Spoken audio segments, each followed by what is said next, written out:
Alright, in this chapter we're going to work with expressions that involve exponents and radicals. We're going to begin in this section with integer exponents. This is a bit of review. It was covered in the first semester pre-calc course. So I'm going to begin just by kind of reviewing these properties. The first one that says that if we're multiplying two things that have the same base, then we can add those exponents. If we're dividing and there we have the same base, then we get to subtract those exponents. And property 3, if I raise a power, an exponential expression, raise that to a power, I get to multiply those exponents. Property 4 says we can distribute an exponent over multiplication. And property 5 says that we can distribute an exponent over division. Be really careful before I talk about 6 and 7. I'm just going to just remember that we cannot distribute an exponent over addition or subtraction. So if I'm adding or subtracting things and raising that to a power, this is not equal to a to the n plus or minus b to the n. That's not, we're not allowed to do that. Property 6 says if I take any non-zero base and raise it to the 0 power, I get 1. And I'm just going to kind of remind you why that's true. Sometimes people have a hard time remembering this one, or they think it should be equal to 0 or something. But let's say I have, I don't know, say a squared divided by a squared. Now on the one hand, I am taking something and dividing it by itself, so we know that's equal to 1. On the other hand, I can use property 2 here that says that when I am dividing expressions with the same base, I can subtract the exponents, and so that gives me a to the 0. So anything to the 0 power, as long as it's not 0 raised to the 0 power, is indeterminate, but any non-zero base raised to the 0 power is equal to 1. And then finally, this is how we define a negative exponent. A to the negative n is 1 divided by a to the n. Basically, when you see a negative exponent in a fraction, you sort of change its location. So another result of this is that 1 over a to the negative n is equal to a to the n. You could just sort of bring this up top. So let's do some exercises and just sort of warm up and kind of get our exponent skills polished up a bit. We want to simplify this expression, and it says use only positive exponents in your answer. So we have a couple of things to do. I guess maybe first, if we focus on this first bit, I've got a product raised to a power. So this is going to be, I'm going to distribute this power to both of those factors. So we have x squared squared times y squared times, and now here we have a quotient. We're dividing and raising to a power, so we can distribute that exponent over a quotient. So 2 to the negative 2 over x to the negative 2. Now if I focus on this bit here, I've got an exponential expression that I'm raising to a power, and I can multiply those exponents. So that's x to the 4th, y squared. Here I've got negative exponents in this fraction, so the 2 to the negative 2 up top is going to change to a 2 squared in the bottom. X to the negative 2 on the bottom is going to change to x to the positive 2 up top.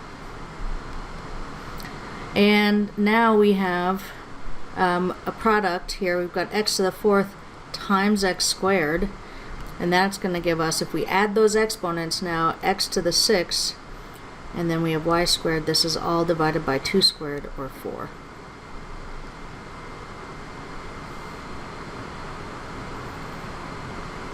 Okay, let's do another one here. In example 6.2, I've got a couple of expressions. The first one is 5 times x to the 0.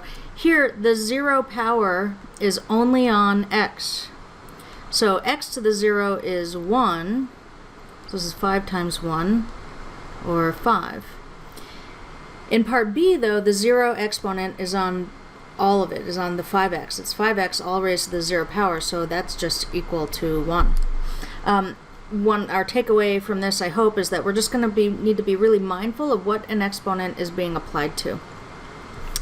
We see something similar happening here. In example 6.3 in part A, 2 times x to the negative 1. That negative 1 exponent is only on the x. So this is 2 times 1 over x, or 2 over x. On the other hand, over here in part B, the negative 1 exponent is on all of it, is on 2x. 2x all raised to the negative 1 power, so that is 1 over 2x. We have to be extra careful if our expressions involve addition or subtraction. We have lots of nice properties that apply when all we're doing is multiplying or dividing. So when I notice an expression with addition or subtraction, I slow myself down a little bit. I don't want to go too quickly because then I could make some careless errors. So the first thing I'll deal with here is I'll just remember that negative exponents really are fractions. So this b to the negative 1, I think I'm going to deal with that first. And b to the negative 1 is 1 over b. So I've got 2a plus 1 over b, and this is all to the negative 2 power. Now, I can't distribute that negative 2 power because I've got addition inside. And in fact, there's really no convenient properties of the exponents to use, aside from the fact that I could, I guess, write 1 over 2a plus 1 over b, but then that would not be a simplified fraction. I'd have fractions within fractions. So what I'm going to do first is just do the addition here. So that's 2a over 1. I'm going to get a common denominator.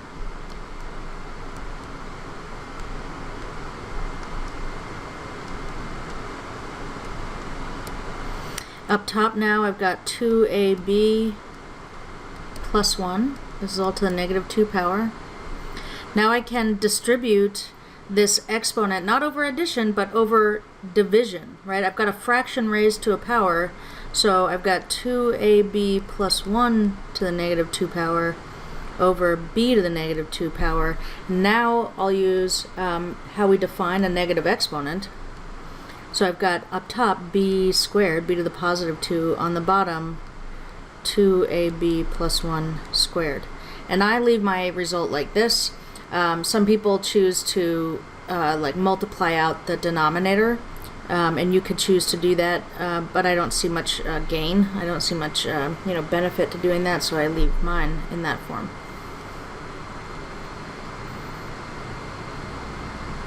Okay, let's try another one. Again, I've got some negative exponents, and also I've got some subtraction. So I'm going to be careful. I think what I'll do first is just apply the definition of a negative exponent. So I'm going to deal with this l to the minus 1, and I'm going to deal with that 2l all raised to the negative 2 power.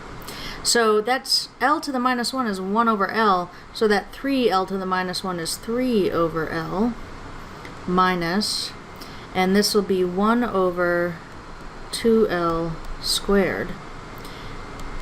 Now I've got a product raised to a power in that second fraction. I'm going to distribute that square. So that's 4l squared. And now I can see this problem for what it is, which is I need to subtract these fractions, which means I need to get a common denominator. The first fraction needs to pick up a factor of 4 and l on the top and the bottom. The second fraction is all set. My common denominator is 4l squared. And up top I've got 12l minus 1, and that's as far as we can go.